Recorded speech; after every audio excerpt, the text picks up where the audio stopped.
After you committed your first murder, what was the emotional effect on you? What happened in the days after that?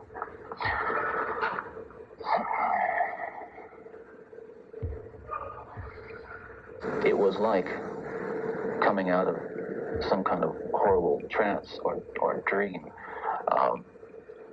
I can only liken it to after, I don't want to over-dramatize it, but to have been possessed by something so awful and so alien, and then the next morning wake up from it, remember what happened, and realize that basically, in the eyes of the law, certainly in the eyes of God, you're responsible.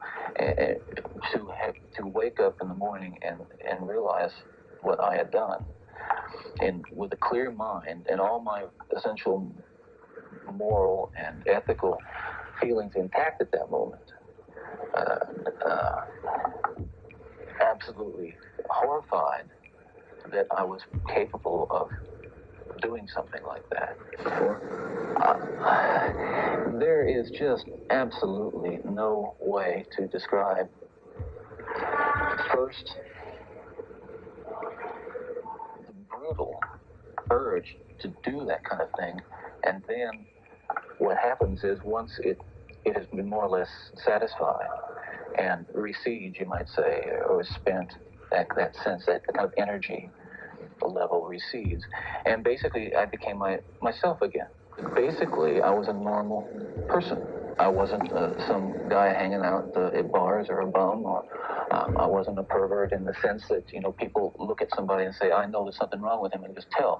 I was essentially a normal person. I had good friends. I led a normal life, except for this one small but very potent and very destructive segment of it that I kept very secret and very close to myself and didn't let anybody know about it.